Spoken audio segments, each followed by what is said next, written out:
Okay, this is October 24th, 2022, and welcome to Mel's Minutes. This is Melinda Malabos and how she overcame the occult, human trafficking, and MK Ultra. Hi, Melinda. Hi, how are you? I'm good, thank you. So I have a few questions I want to ask you regarding these matters, if Okay. you don't mind answering. My first question is, how did you get involved in trafficking and the occult, and if you can kind of explain what a cult is and which occult you were in particularly. Okay. I was born into a satanic ritual cult, and I was born in '75 in Mecca and raised throughout the Middle East. My family actually groomed me. I wasn't aware about this till later on in my life, but from what the FBI and CIA files were, they groomed me and then sold me to the KGB at 7 years old. And somebody bought me so I wasn't as abused, and I stayed alive for a long time, a little bit longer than most of the girls that were dying at that age. And they sold me to more people and brought me over to the States. Where I ended up with Epstein and Maxwell, New Mexico, and all their cronies and all the stars and stuff before I ended up over here at Hustler. So Okay. um, during this whole time, it's also important to say too that my parents, when they sold me, they also agreed to groom me in MK Ultra programming. That they had agreed for me to be a specimen. These people were not people on the streets. They were not low class. They were multi-billionaires in their own right. My mom and dad both were billionaires, very famous people, very powerful people, and that's what they did to their children. And most royals did that. Most people back in those days had their kids. They were multi generational cults. It was not these CIA milk boxes with kids missing. That's a fraud. That's what the CIA did to make people think that people were stealing kids. No, they're actually, they do steal some kids, but it's like 5% compared to all the breeders that are in the cult. So when a girl becomes in her moon, they start breeding the kids, you know. Okay. And just to clear it up, Can you what talk a is little the louder? occult? What is the occult exactly? So the occult is, from what my understanding is, after being classically deprogrammed, is that occult, CULT, is actually pseudo Christian, so it has the word God in it. So you would think like Alcoholics Anonymous, which is number two on the FBI list. It would be like Mormonism, Jehovah Witness, Seventh Day Adventist, the Church of Christ. These are considered occults. Cults. And so, what my family was involved with is occult, which is OCCULT, which sounds the same, but it's actually against God. So, our family mimicked everything against God, including the Illuminati creeds.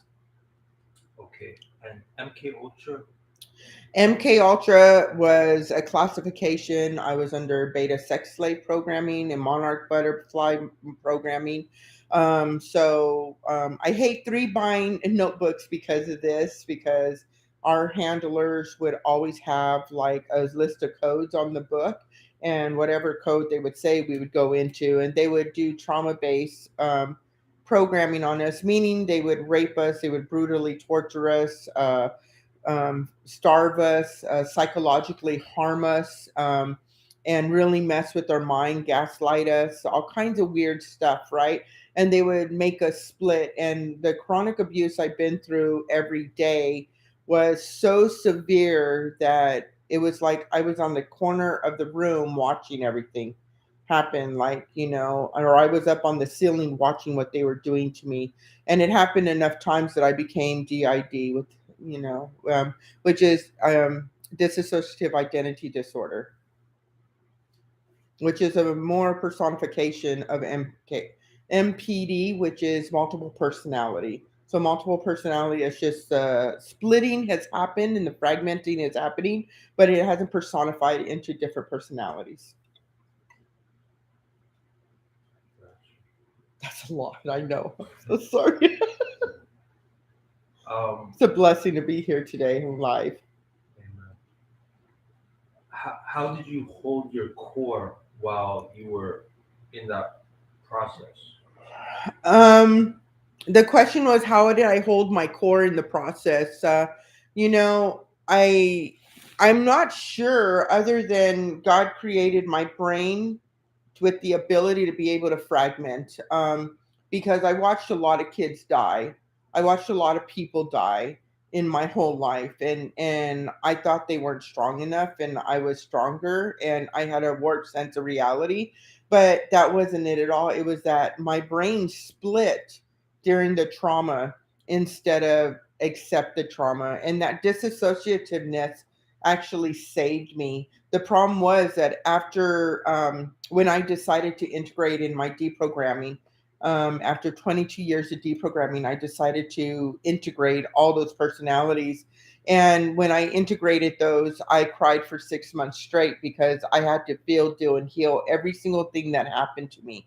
And I had to break the amnesia amongst all parts of me to make sense of what had actually happened to me in my life and how I was going to go forward, the good and the bad, and understand that I get to live today and I get to make it the way I want to. Does that make sense? Yes.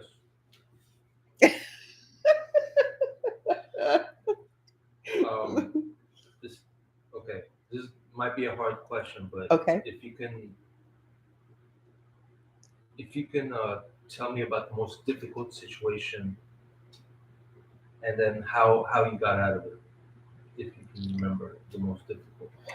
I think the most difficult situation I ever had was when my parents were murdered. My parents were assassinated in '04. Um, it was by an FBI member and the head of DAs in the area where we were at that time. Um, although that DA member was out of the office at that time because a new DA had come in because they had voted him out because of corruption. But that was probably the hardest thing because even though my parents were who they were, I still wanted to please my parents. And I had a major identity crisis at that moment. Not only because of my fragmentation, but because of the fact that I was watching my mom and dad be murdered, dismembered by every one of their joints. My brother and I were kidnapped and we were hogtied, and were witnessing them being brutalized and dismembered. And I remember thinking, like, wow, I thought they were powerful. And then the fear of, like, if they're not powerful, then what's going to happen to me? Because this whole time I always thought that the power was them. But then I remembered my father giving me Lucifer as my father instead of him. So wherever I went, Lucifer was my dad. So that was really crazy watching that whole thing. And how I got out is I went to a really dark place because I've been around a lot of dark people and learned some dark things. And I flipped the script on the people and got away. I got to keep it PG. So Okay.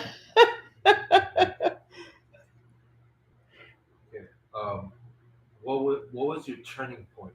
What was the turning point or your turning point that everything began to change? well, there were several different pivotal moments in my life. At 13 years old, I was pregnant with twins. Um, and I realized that I had life inside of me and I didn't want them to go through what I went through. So I had asked for help from the authorities. And at 13 years old, I already knew that CPS was very dangerous. I already knew that I had been trafficked by people who claimed to be in members of the state and, dropping me off at houses and stuff like that. So I was aware of a lot of things at 13 years old that most kids have no clue are going on. So, and that's when I started my deprogramming, because I'd agreed with the authorities that I would deprogram in order to be able to keep, moving forward. And I didn't know if I would stay alive, but I wanted my kids to stay alive, So, I did open adoptions with them and conditional relinquishment with them, with the parents. And they knew what I was involved in, and they knew what I was working on and my goals. And they stayed, and during Halloween and equinoxes and during these celebrations that I was unable to get out of because of mind control at that time, they kept the kids safe. And I'm so grateful to them that they were so good to my kids.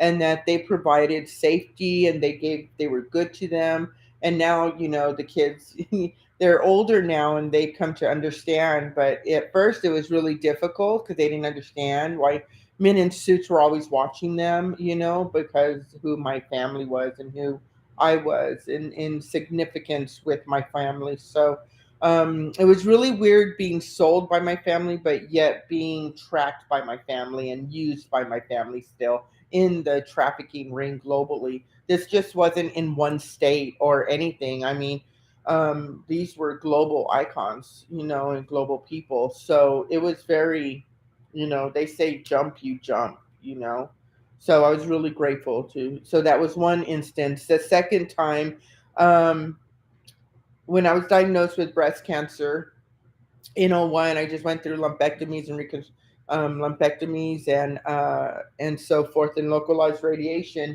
But then when they moved me to City of Hope here in California, and had double mastectomies, it kind of affected me a little bit more, right? And I remember the doctors asking me, like, because I was modeling nude and doing porn and all kinds of stuff, right? They were like, "Well, what do you want to do about your boobs?" And I'm like, "Yeah, chop them off. They're just boobs. They're not like." I'd rather live. And I remember saying that, like, I'd rather live. And that never came out of my mouth before, because I was such a deadly person. I loved death. I loved goth. I mean, I was DJing Heavy Darkness, doing after hours, things like that, and serving Satan to the fullest. So that in vain. So I didn't understand. So I realized something was changing with me, right? Um, so 9 months after that, after reconstructive surgery and my double mastectomies, I end up in a coma for 10 and a half months, meeting a life death experience and meeting the great creator, the absolute creator, as the Illuminati calls it, Adonai, as others call him, and Yeshua. And it changed everything, you know, um, because I got to see what really was real, and I didn't know that was what was real, you know.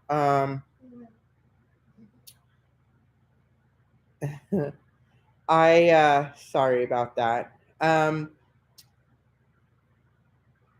See, now it's messing with me. See, they're mad that I'm speaking about it. I don't care. Screw you guys.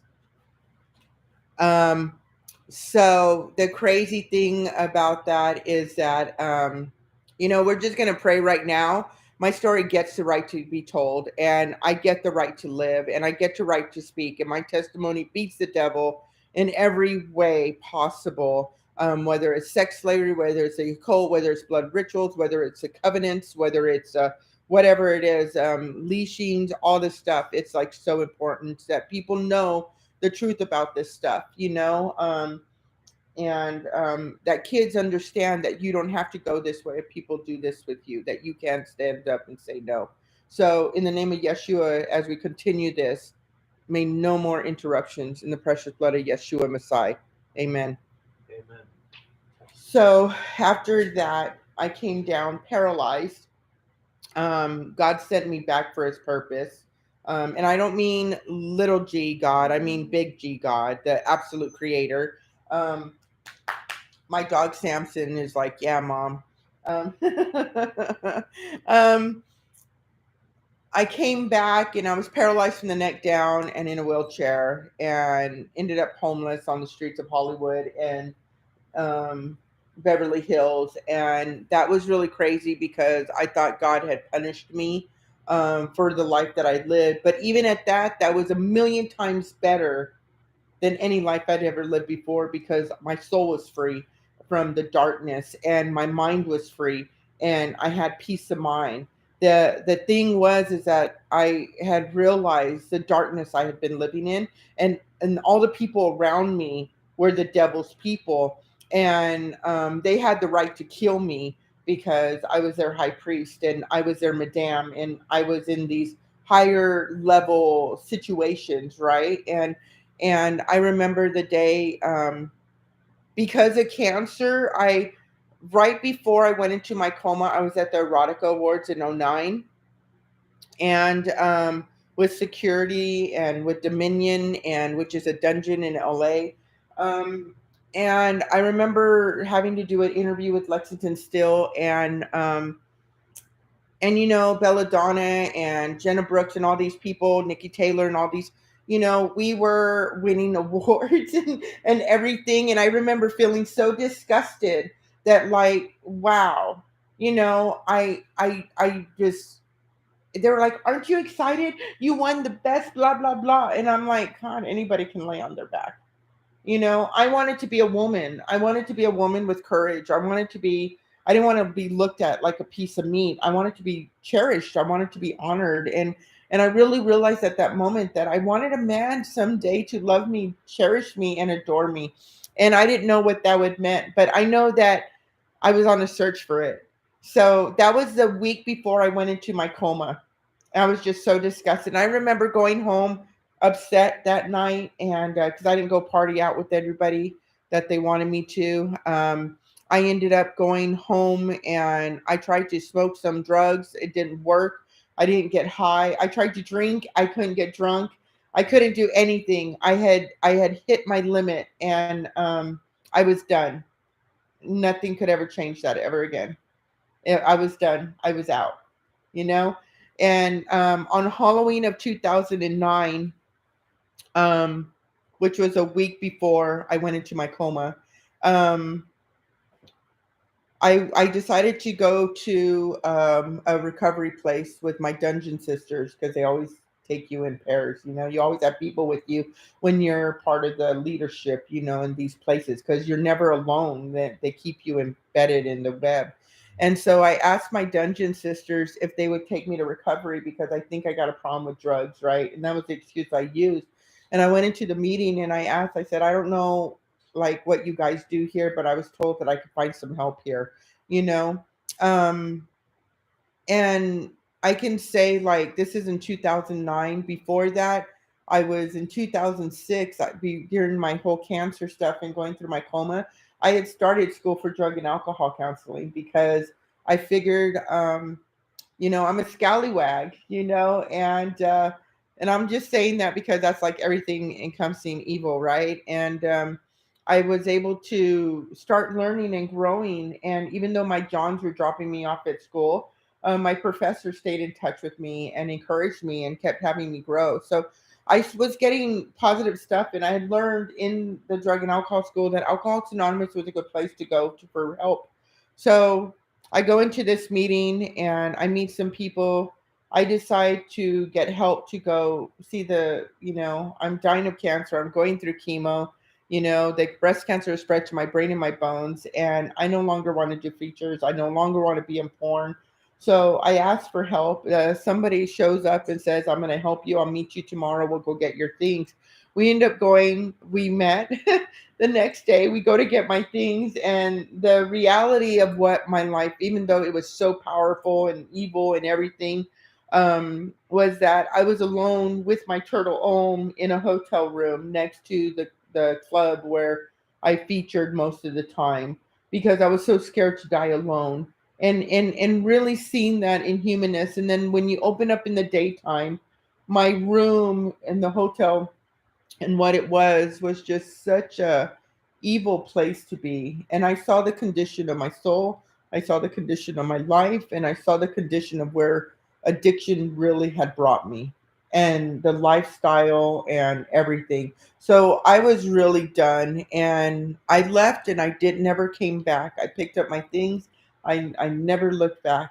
And later on that week, it was Halloween, and I had things to do on Halloween because of who I was. And Satan LeVay called me. I was at a party, not it was a sober party. It was a dressed up sober party in North Hollywood, with a group of people, and there was a pastor there and a prophet, and he said, "No, you can stay here with me and my friend."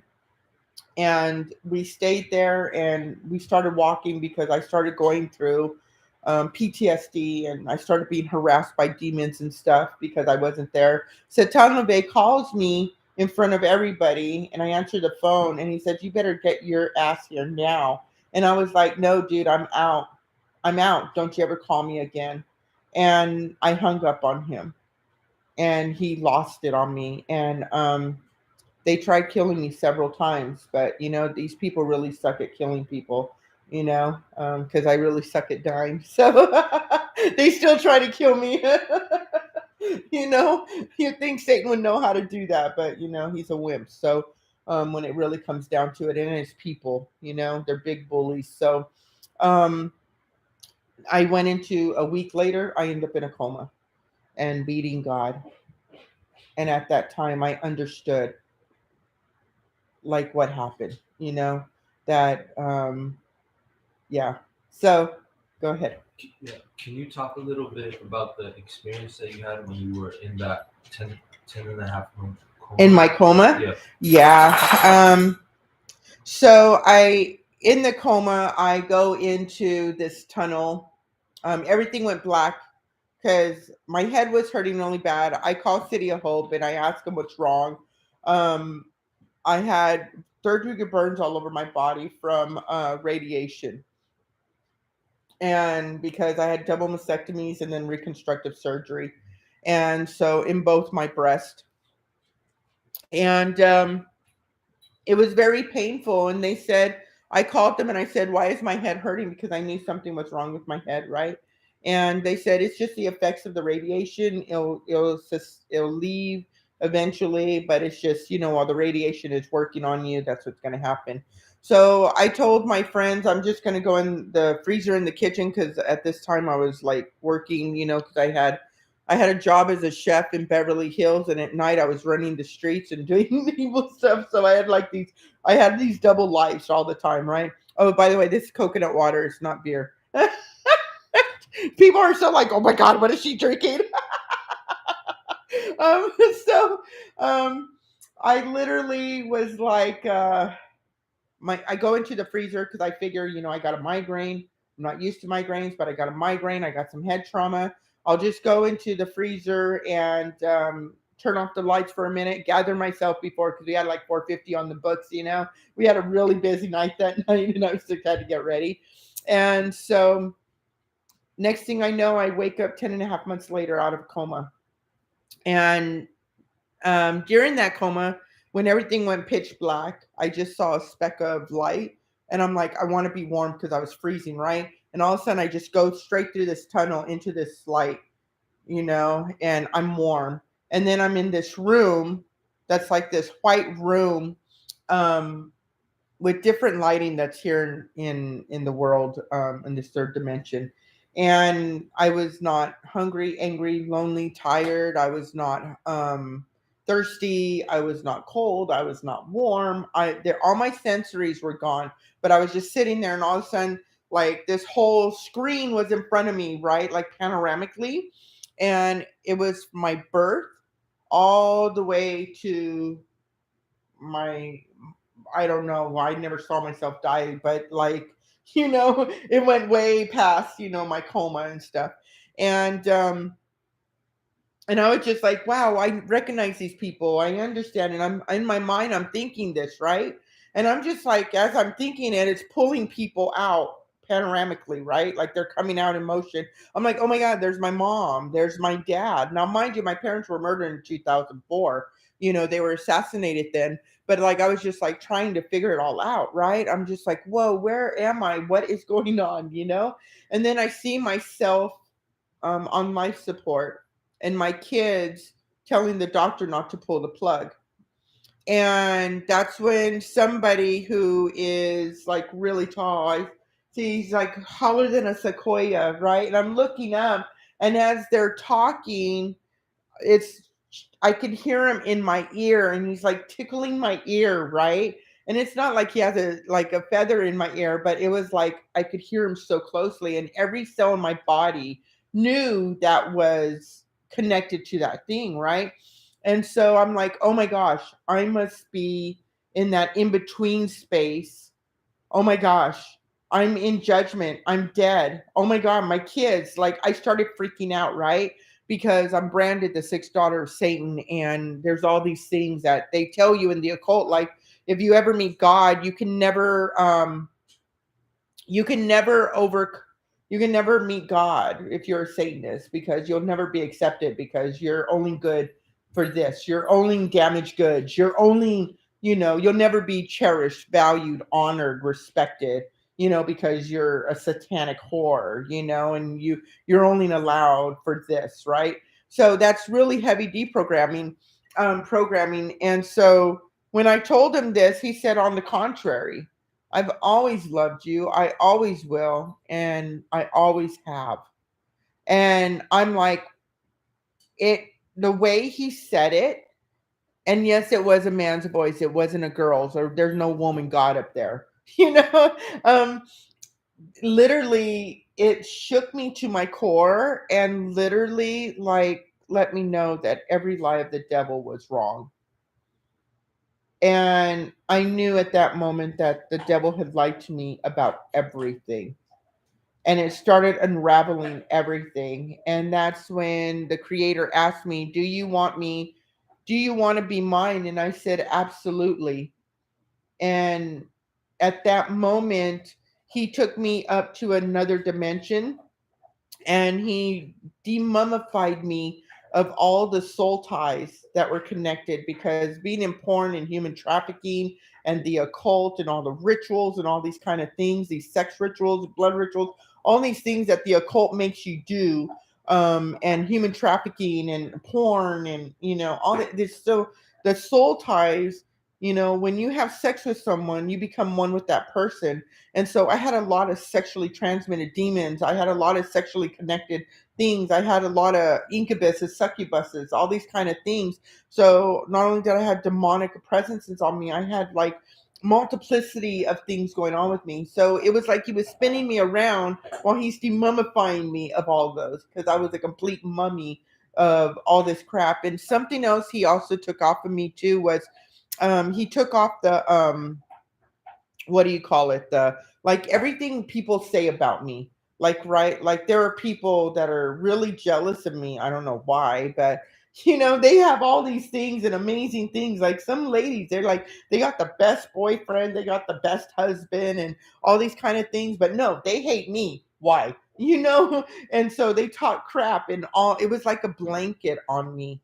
And he removed that blanket, and he started installing his things. I've called you for greatness. I've created you for my purpose.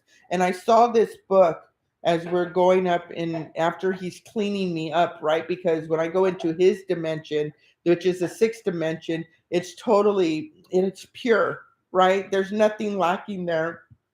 There's no pain, there's no suffering. All the animals are getting along. There are no black widows up there, by the way. There are no pests up there. There are no gnats up there. Um, there are a lot of things that happened at the Garden of Eden, that caused when the fall of man happened.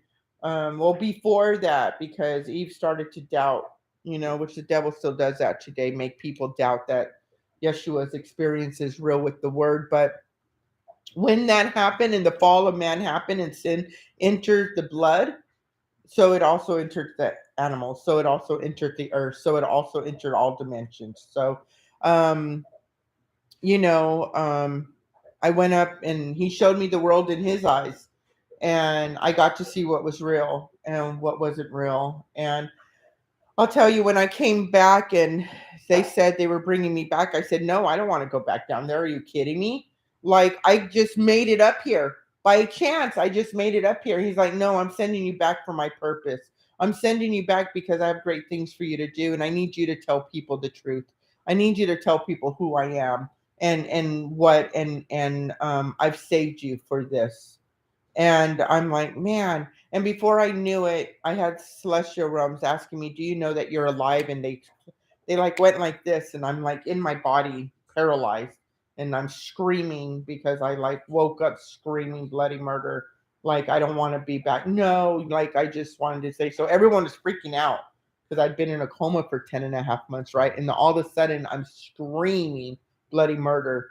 So it was really weird. Yeah. So there was a whole lot more to that, but just simply, yeah.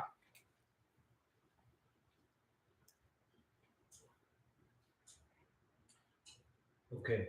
Um, so how did you rebuild after all of that? After everything you've been through, So what's the rebuilding process like? How did you do so when you come into a life like that and you go through stuff, I came back and I was paralyzed from the neck down. I ended up homeless.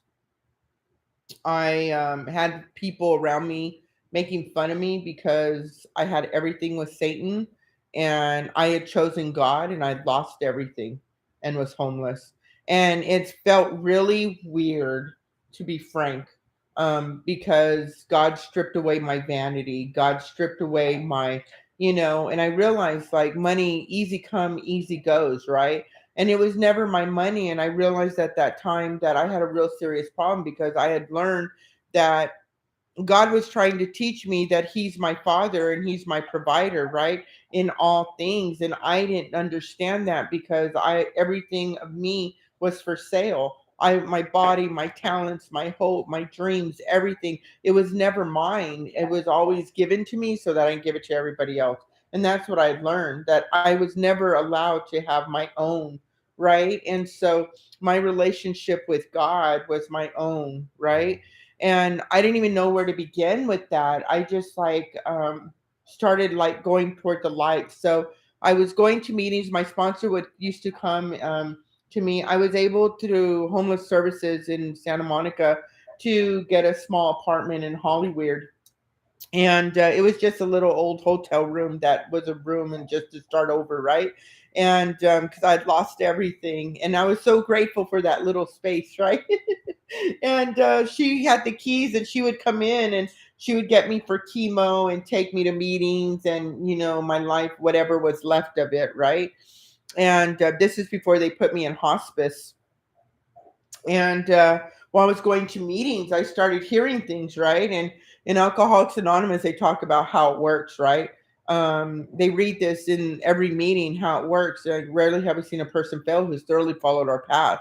Those who do not recover are people who cannot and will not completely give themselves this simple program. These are usually men that are incapable of being honest with themselves, but even they too have the capacity to recover if they have the capacity to be honest with themselves, right? it? And then it goes in, these are the steps that we took, and it goes into the 12 steps. And one day someone was reading that, I don't know if any of you guys go to Log Cabin or whatever, but on Saturdays there used to be this gay choir, and I used to feel really safe in gay meetings because, gay men don't really want to screw, porn stars and stuff. So I would go to the gay meeting with my sponsor, and it was just like a fun one, and when the gay guys would sing happy birthday, was like really nice sounding, right? Now I'm not promoting pedophilia or homosexuality or anything like that, but I'm just saying like God was leading me into things. And I remember when they were seeing how it works and the changes going on in my life, that I realized that even those with grave mental disorders, which everything in my life was a disorder, my self-hate for myself is a disorder that manifested in abusing myself in multiple layers, right? Not taking care of my diet, putting myself in dangerous situations. Because even after getting out of the trauma, I was still setting myself up for really painful situations because I really didn't care about myself. So I would put myself in situations to have other people harm me so I didn't have to take accountability for the own crap I was doing to myself. Right. And I had to get really honest with that in my program and inventory and stuff like that in the years. But um so I realized that, oh my God, I have grave mental issues because I hate the creator and I hate me because of what the creator created me to be. And I had it all twisted. Right. So I decided that I wanted to do something different. And I said, oh my God, I can get honest with myself. I have the courage now. I met God. I had a life death experience. I've had a spiritual awakening. Now, mind you, I've been trying to get sober since 89, never worked. Even through pregnancy and everything, I was never able to get sober. I'd had little stints of it, but I would always get jacked up, right? And it was because I hated myself. It wasn't because I was addicted. It was because I hated myself and I didn't want to be me in my own skin. And I got really gut level honest about that. And that was an amazing spiritual awakening. So I went from that and I started, my God just started opening up my heart and started opening up my mind. And my sponsor said, you need to start sharing your story. And I'm like, well, what does that mean to share your story? And so I remember the first time I was asked to share my story of recovery. I'd gotten like 6 months recovery, right? And they said they wheeled me up in Hollywood late night that used to be on La Brea and Sunset, and it was at midnight, right? And it used to be the rowdiest meeting ever. It's no longer there. But it used to be the rowdiest meeting, and a lot of Satanists would go there. I mean, there was one of the members that actually like sewed her private parts together, and I mean, it was just like some really eccentric type people from Hollywood. And I shared my story, and you couldn't even hear a pin drop, you know, because I was a real deal. And some guy said, I love Lucifer. And I said, yeah, well, he doesn't love me. Why don't you try what? He doesn't love you. So why don't you try God? Because at least he loves you. And it was just a comeback that I said to him. It reacted to him really intensely. Like he's like, whoa, that's a Satanist who is a high priest saying how much God loves me. Something's up here. And it changed. He's still sober till this day. And so then I go to my caseworker with everything, and I end up eternally bleeding. And I said, I'm going to go to a meeting and I'll contact you after that because I had to do a checkup. And I didn't know what was going on with my body, but evidently the cancer had spread to my ovaries and my uterus and all that kind of stuff. And it spread open my uterus and I was bleeding like blood. And like every 5 minutes, like I was bleeding a pool of blood around me and everywhere I sat. And I ended up collapsing on a street in Thousand Oaks. And they called the ambulance and came and got me. And they did emergency surgery on me and saved my life. And after that, they put me in hospice, and I was in hospice for a year. And when I was in hospice, this girl that knew me, she's like, she was a Christian Scientist, and she's like, I'm convinced that God wants you to live. And she basically was trying to get me to be part of her cult. Um, and she's like, God has a mighty purpose for you, and all this stuff. And yeah, great, that's good. And she gave me the book Science and Health, which is part of the Christian Science.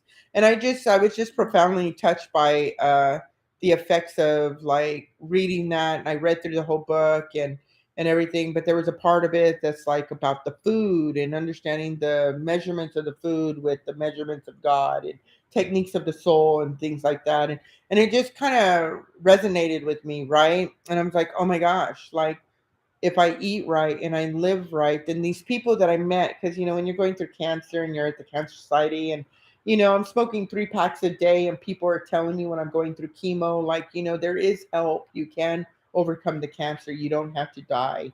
Chemo's a way out.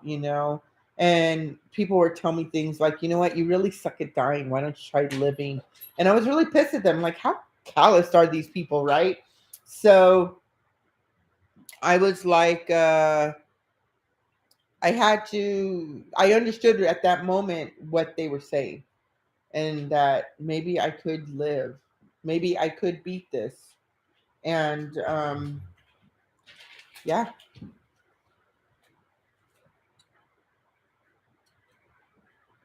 Okay. Uh, how did you deal with all the trauma?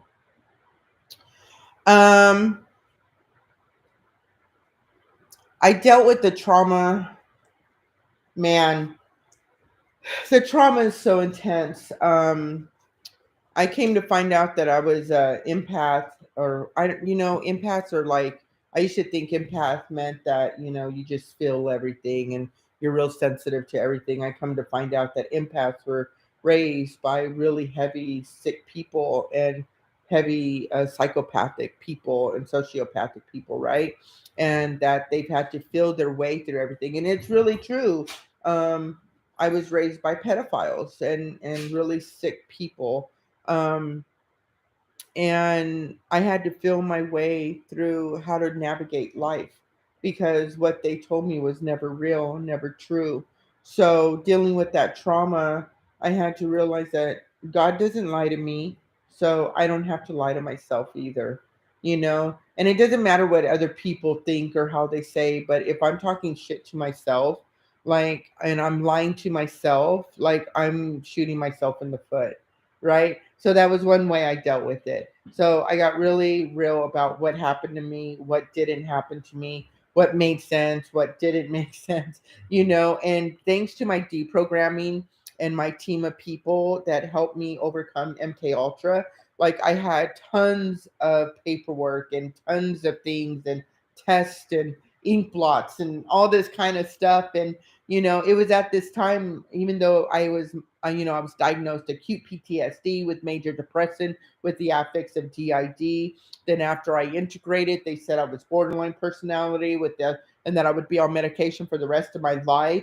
And I'm like, screw that. I'm not going to be on medication for the rest of my life. And I started really challenging things in an incredible way because you know what? I want to overcome that. I don't want to be identified by a mental illness. I don't want to be identified by a sickness or a malady, right? Or soul sickness. I wanted to be identified as a mighty woman of God and a leader of her home and her community and a leader of life, right?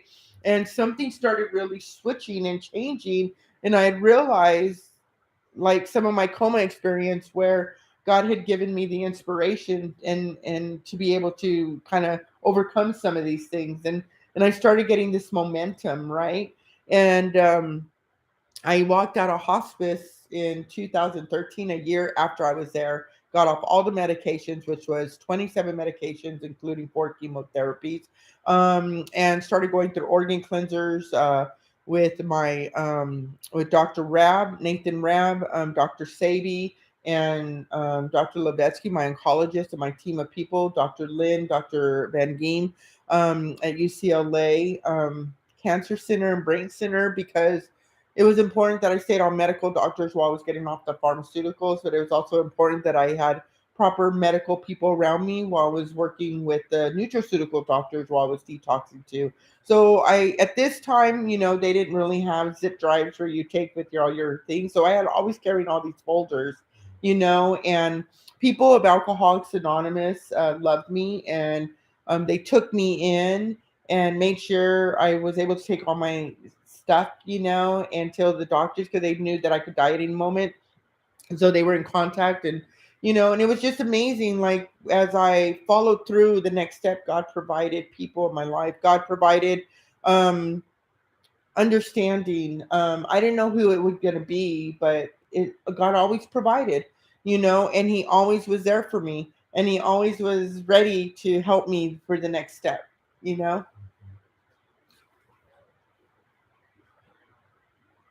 Okay. Um, what things are important to you now in living a good life today? So I want to describe a good life. For me, a good life means peace of mind. A good life means that I don't have to look forward or backwards. I get to be right in the present and be proud of who I am. And I really consider that because my life has been full of shame, guilt, torture, humility. I mean, not humility. Communication.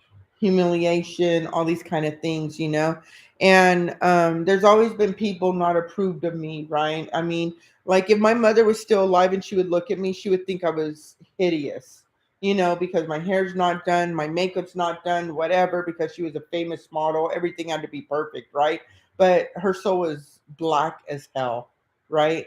And so um, I didn't want to be like that. So the condition of my soul is more important than anything because I've learned that it's an inside job, you know.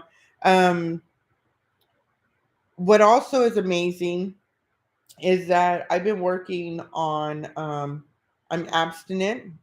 I don't masturbate. I don't, not because I'm a prude. I'm very careful of who I'm around. I don't participate in porn. I don't participate in stupid behavior, even in recovery. Like, there are a lot of sexual deviants in recovery. I don't participate with them, and I have strong boundaries. And I was like, no is a full sentence, right? And I demand guys to respect because they're my brothers, and stuff. And I don't like participating in stuff like that, because if someone's not going to take the time to marry me and respect me and honor me, then they don't really need to deserve, they don't really deserve to be around me, right? Unless, they're a client or whatever. So that's something else that I've really learned some self-respect on, right? Something in 2015, when I got a clean bill of health from cancer, I created a foundation called Soul Ties Inc. And um, what that is I actually cook for A-listers and high power people and meal prep and things like that as a chef, bringing living food and molecular sound cuisine to them and balance. And as I do that, I do lymphology and hydrology and kinesiology, and we test their tissues and we make sure they're doing everything they need to do. But the proceeds of that go to get kids out of sex slavery and human trafficking. And since 2015, we actually have gotten 17 million kids out of human trafficking and sex slavery to date. And I teach these people, some of them have worked in benefits with me cooking because they wanted to cook like me.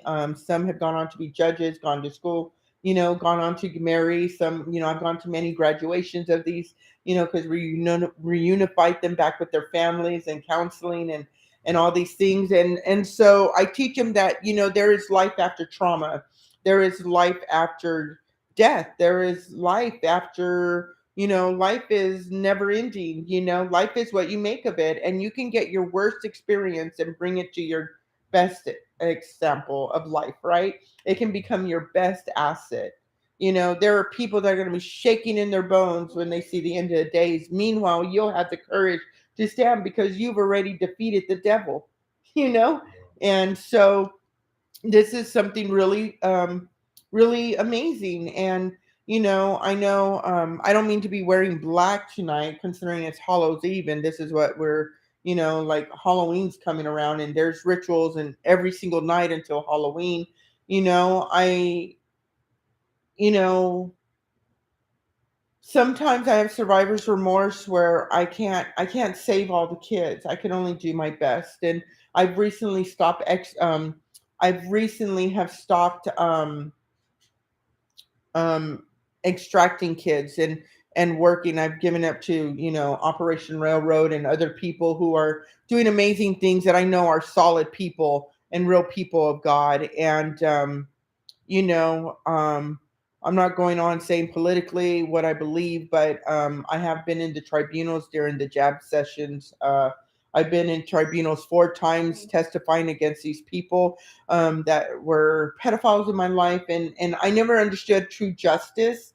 And I remember when I was at the Maxwell case, like what justice it was to sit there across from her and see her, even though she denied everything she did, but being able to be a survivor with all the 4,500 other survivors and that were there, all of us young girls. And some of us have been trafficked like 27 years. Most of our youngest years. So when justice happens, like true justice happens, and at that time that justice happens, like you get to move on, Like I get to co-create my life today. I get to co-create my life with God. I get to live, work, and be free. There are a lot of people that don't understand me. There are a lot of people that can't stand me. And I don't care because what's real is that today I get to live the best life possible. And I have today, I can honestly say that everybody that's in my life today are God's people. I've never had that in my life before, you know, and I have stability in my life today. I've lived in the same place for a few years. I've completed schools. I'm working with my mentor. You and people, yeah, and I've had Samson for like 5 years. It's amazing having an animal that I can love, and Samson's a beautiful dog. And learning how to live these beautiful things that are so precious and so good. So I'm just you know something else that I have to say too that's really important is I was sharing with someone earlier today. Me and a friend were eating, and someone came up to the table and was talking, and they were kind of going through it in their life, and I was sharing with them like how important it is to, like, once you meet God, to carry on the message, right? And I know that my strength is from carrying the message, and my message is maybe different from yours, but my message is, um, I got to overcome the satanic occult. I got to overcome human trafficking. I am classically deprogrammed and completely graduated from MK Ultra. Yes, it is a real thing, and I am completely deprogrammed from it and working on a book to overcome it and help others overcome it. Um, and I'm not afraid. I've run into a lot of my pimps. I've run into a lot of people. There's sometimes people come in the program, looking and scouting out and everything. And I have no problem looking them straight in the face. And they know, don't you mess with me. There's been times that I've been in speaking engagements where these people would show up and they would kind of intimidate me, and I'm not afraid because you mess with me, you're messing with God and legions of angels that are with me because I come with the heavenly host, right? And I'm not the tail, I am the head, and I really stand by when you're dealing with Satan, Satan wants to devour everything and indulge in all, and everything in the lower realms. And God wants to prosper you and make you grow, right?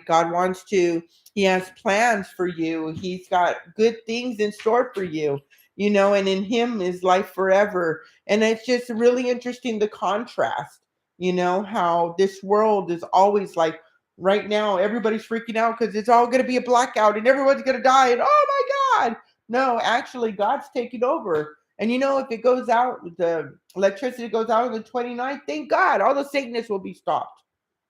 Thank God God's plan is better than my plan every day. So that's part of me living a good life. I hope to be married someday to a man who loves me and cherishes me and respects me, and not intimidated by the deliverance ministry that the Lord has given me, and everything. But I do have plans to have a beautiful life someday. I do have a beautiful life. I'm getting more and more comfortable with that. And I'm just really grateful to be me today. I'm grateful for all my experience. I'm grateful that I went through the cult. I'm grateful for who my parents were. I know they did the best they could. I've been able to break 80 generations of Satanism, human trafficking, and everything in my life. And that's an incredible, wonderful gift to have overcome all that just by being willing to be willing to be willing, you know? So today I actually have over 15 years sobriety. Um, and today I'm very proud of where I've come. Congratulations on 15 years. Thank you. That's wonderful. I didn't know it was 15 years. Yep. Wow, so that's beautiful. Mazel tov. That's all the questions. Awesome. Awesome. Anything more? Wow. You said everything. Awesome. So I just want to say, like, if you're here and you're seeing this, you know, I do have a book out on Amazon. It's called Death Doesn't Know My Name. Um, and it does talk about things, but I was under a gag order. So before they got Epstein and Maxwell. So I am doing a revision to that, but it probably won't be on Amazon. No hardship, Amazon. But the other thing is the gift in overcoming all of this is, I am also working on a sex program with my mentor, so that people who work with drug and alcohol counselors can actually work with people like me, because you know sex addiction runs rampant amongst the recovery. People can be recovering from meth, cocaine, everything, but the addiction goes rampant with the deviancy of sexuality and the shame and guilt. It really runs undertow with eating disorders, all this kind of stuff, and multiplicity of stuff, right? The sex is at the core level of all of it. So be waiting for that. I'm pretty excited about that. And, I'm just keeping up the momentum. So if you guys have any comments, or, need to reach me, you can comment under the video, and I will definitely come on and respond to you guys. And if you need help, I can give you some resources, etc. Um, yeah. Thank you so much for listening. God bless you guys. And thank you so much for taking the time to hear my story. And okay, bye.